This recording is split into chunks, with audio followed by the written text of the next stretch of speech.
शहाद्यात प्रजासत्ताक दिनाचा भव्य सोहळा, नवीन प्रशासकीय इमारतीत तिरंगा अभिमानाने फडकला.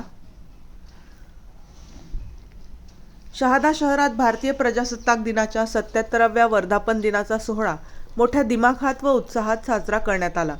सोमवार दिनांक 26 जानेवारी 2026 रोजी सकाळी 9:15 वाजता शहादा येथील नवीन मध्यवर्ती प्रशासकीय इमारत तथा तहसील कार्यालयाच्या प्रांगणात शासकीय ध्वजारोहणाचा कार्यक्रम पार पडला.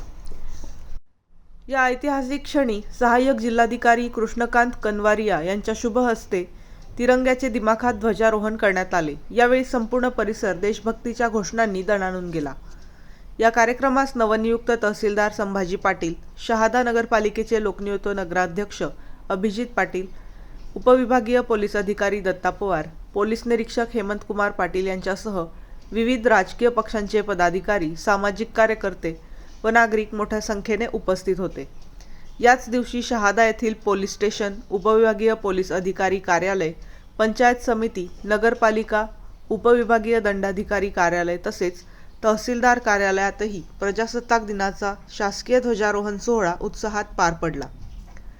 नवीन प्रशासकीय इमारतीत झालेला हा पहिलाच प्रजासत्ताक दिनाचा कार्यक्रम असल्याने कार्यक्रमाला विशेष महत्त्व प्राप्त झाले असून शहादा शहरासाठी हा दिवस अभिमानाचा व ऐतिहासिक ठरला. बेधडक मी मराठी न्यूज, शहादा. सुमित गिरासे.